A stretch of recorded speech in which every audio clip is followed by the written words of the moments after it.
Hi everyone, आज का हमारा टॉपिक है ऑक्सीटोसिन। उसको हम कंप्लीट डिटेल में कवर करेंगे। उसके indications, synthesise form, side effect, observation और भी जो माइनर पॉइंट्स जो कंपटीशन में यूज होते हैं उनको भी कवर करेंगे। Okay, so let's start.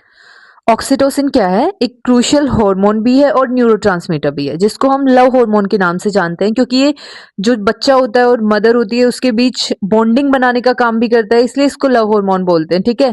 Produce by hypothalamus and plays a key role in child birth, lactation and social bonding. इन तीनों में इसका बहुत इंपॉर्टेंट रोल होता है, क्योंकि इन्हीं के टाइम पे ये ज्यादा रिलीज होता है। चाइल्ड बर्थ के टाइम पे भी होता है, क्योंकि वहां कॉन्ट्रेक्शन करवाना होता है। लैक्टेशन के टाइम पे क्योंकि मिल्क सिंथेसिस करवाना होता है। और सोशल बॉन्डिंग भी करता है मदर और बच्चे की। तो अब हम ऑब्स में इसको पढ़ रहे हैं, तो वहीं के उसी के रिगार्ड्स हम इसको डिटेल में पढ़ते हैं। ठीक है। ये एग्जाम पॉइंट ऑफ व्यू से बहुत बार आता है पेपर में भी। तो स्टार्ट करते हैं। ऑक्सीटोसिन क्या है? एक नॉन पेप्टाइड हार्मोन है। ठीक है। सिंथेसिस कहाँ होता है? Supraoptic and paraventricular nuclei of hypothalamus.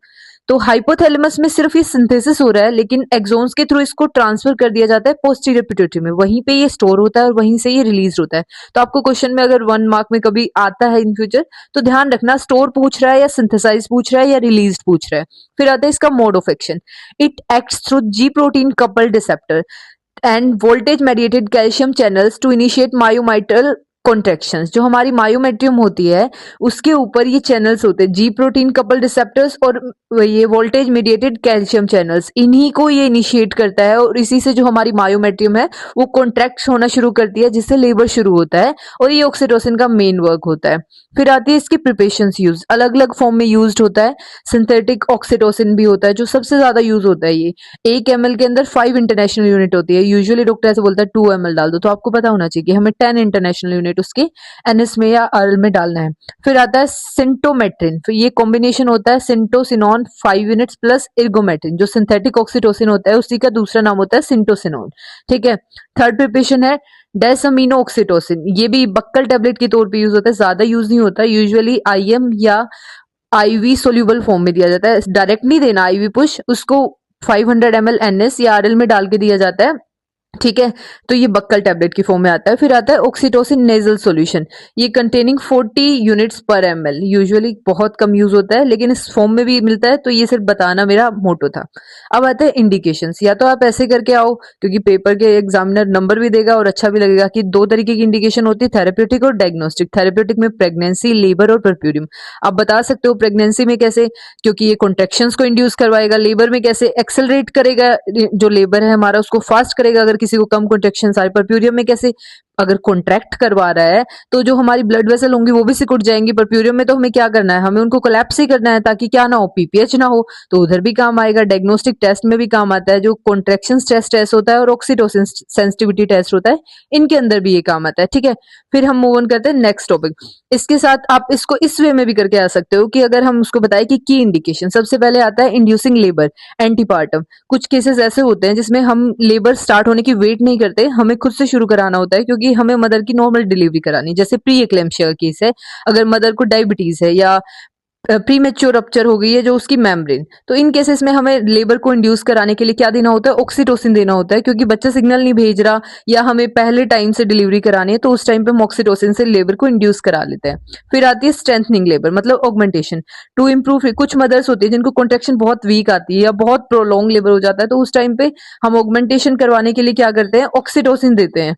तो वहां in case of uterine inertia, मतलब जहां पे वीक कॉन्ट्रेक्शन आ रही है मदर, बिल्कुल कम कॉन्ट्रेक्शन आ रही है मदर को, तो वहां पे उनके लेबर को क्या करने के लिए, एक्सेलरेट करने के लिए हम क्या करते हैं? ऑक्सीटोसिन का यूज करते हैं। थर्ड आता है पोस्टपार्टम हेमरेज। हमने बताया ना कि कोलैप्स करना है या क्लैंप करना है, तो ये ब्लीडिंग को भी कंट्रोल करता है। कैसे करता है? यूट्रस को कॉन्ट्रैक्ट कर देगा और क्लैंप डाउन कर देगा ब्लड वेसल्स को। फिर आता है अबॉर्शन मैनेजमेंट। जैसे ये एक एडजेक्टिव थेरेपी है जो हमारे यूट्रस है। कुछ केसेस में क्या होता है? इनकम्प्लीट एविटेबल इनएविटेबल अबॉर्शंस में, मैं आपको पढ़ाऊंगी बाद में क्या होते हैं। तो इनके अंदर क्या होता है ना, बेबी कंप्लीटली बाहर नहीं आता, कुछ अंदर रह जाता है, कुछ पोर्शन बाहर आ जाता है अबॉर्शन के टाइम। तो हमें तो कंप्लीट एम्प्टी कराना ना, अदरवाइज मदर को क्या होती रहेगी? ब्लीडिंग होती रहेगी। तो उस टाइम पे भी ये एक एडजेक्टिव थेरेपी का काम करता है, उसको खाली कराने में। फिर आता है लैक्टेशन। मिल्क इजेक्शन में बहुत पॉपुलर हार्मोन है, शुरू से ही पढ़ते आ रहे हैं। ऑक्सीटोसिन का काम क्या होता है? Milk ejection. तो लैक्टेशन में भी हेल्पफुल हो गया। अब बात करते हैं साइड इफेक्ट या डेंजर्स की। दोनों को साइड इफेक्ट्स हो सकते हैं, मदर को भी और बच्चे को भी। तो मैटरनल साइड इफेक्ट्स क्या क्या होंगे? मदर को नोजिया, वोमिटिंग या अरिथमिया फील हो सकता है। सेकंड क्या होगा, यूट्राइन हाइपर स्टिमुलेशन, क्योंकि मैंने बताया ना इसका काम क्या है, कॉन्ट्रैक्शंस बढ़वाना, हाइपर स्टिमुलेट करना, लेकिन हाइपर स्टिमुलेट नहीं करवाना, इसलिए इसकी डोज को बहुत कैलकुलेटेड वे में दिया जाता है जितना डॉक्टर रिकमेंड करता है, ठीक है। हाइपरटोनिया कर देता है, हाइपरटोनिया क्या होगा, देखो यूजुअली ना 2 बार कॉन्ट्रेक्शन होनी चाहिए 10 मिनट में, यूजुअली इतना ही होता है, लेकिन अगर वो मोर देन 6 टाइम्स हो रहा है ना 10 मिनट के अंदर यूट्राइन कॉन्ट्रेक्शन, तो इसका मतलब वो हाइपरटोनिया में चला गया, और वो इतनी बार बार कॉन्ट्रेक्शन करवा रहा है कि उसका यूट्रस को रिलैक्स होने का टाइम ही नहीं मिलेगा, और क्या होगा, in the end uterine rupture हो जाएगा। फिर थर्ड है वाटर इंटॉक्सिकेशन, जब हाई डोज में यूज करते हैं डाययूरेटिक्स की तरह, अगर हाई डोज में यूज हो जाएगा तो वाटर इंटॉक्सिकेशन की दिक्कत हो जाएगी, तो हमें इनपुट आउटपुट भी उसका चेक करते रहना है कि कहीं वाटर इंटॉक्सिकेशन ना हो गया हो। फोर्थ है यूट्राइन रप्चर, वो मैंने आपको बता ही दिया कि अगर वो हाइपर स्टिमुलेट हो जाएगा तो उसके फटने के चांस हो जाएगा, क्योंकि वो रिलैक्स होने का टाइम ही नहीं मिल रहा है उसको, ठीक है। फिर है हाइपोटेंशन, अगर हम बोलस की फॉर्म में देंगे आईवी तो कभी भी नहीं देना होता, या तो आईएम देते हैं, जब बच्चे की डिलीवरी हो जाती है ना विद इन 1 मिनट आईएम देना होता है 10 यूनिट, और या फिर हम देते हैं तो मिक्स करके देते हैं आरएल एनएस इसमें, जैसे भी डॉक्टर रिकमेंड करता है, तो उस टाइम पे भी ध्यान रखना है, कभी भी हमें बोलस नहीं देना है। किसको, ऑक्सीटोसिन को। फिटल में क्या क्या होगा, फिटल डिस्ट्रेस हो सकता है, क्योंकि बार बार कॉन्ट्रेक्शन होने से बच्चे को सांस कब मिलता है, जब वो रिलैक्स होगा, क्योंकि ऑक्सीजन का फ्लो होगा, बार बार कॉन्ट्रेक्शन ही करवा रहा है, रिलैक्स हो ही नहीं रहा, तो बच्चा तो डिस्ट्रेस में जाएगा, बच्चे को हाइपोक्सिया हो सकता है, और इवन फिटल डेथ भी हो सकती है। फिर ये कुछ इंपॉर्टेंट पॉइंट्स है, कभी भी ऑक्सीटोसिन को 5% डेक्सट्रोज के साथ नहीं देना है, क्योंकि ज्यादा चांसेस होते हैं क्या कोज कर देगा, वाटर इंटॉक्सिकेशन कोज करेगा, ठीक है। तो इसलिए हमेशा इसका इनपुट आउटपुट चेक करते रहना है, जब भी कोई पेशेंट ऑक्सीटोसिन पे है तो उसका इनपुट आउटपुट मॉनिटर करना नर्स का मेन काम होता है, क्योंकि हमें वाटर इंटॉक्सिकेशन के चांसेस का पता है कि हो सकता है। एंटीडोट क्या है ऑक्सीटोसिन का, ये भी कंपटीशन पॉइंट ऑफ व्यू से इसका एंटीडोट होता है एटोसिबान। मान लो कई बार एक लिमिट में दिया है और फिर भी वो क्या हो जाता है, अनलिमिटेड हो जाता है, और मदर हाइपर स्टिमुलेशन कर रही है, तो उसका हमारे पास क्या होना चाहिए, एंटीडोट भी होना चाहिए, तो वो क्या है, एटोसिबान। हाफ लाइफ क्या होती है ऑक्सीटोसिन की, 3 to 4 मिनट होती है।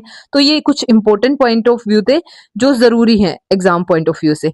फिर आती है ऑब्जर्वेशंस, अगर कोई पर्सन को ऑक्सीटोसिन चल रहा है तो नर्स की कुछ ऑब्जर्वेशंस होती हैं जिनका उसको ध्यान रखना होता है।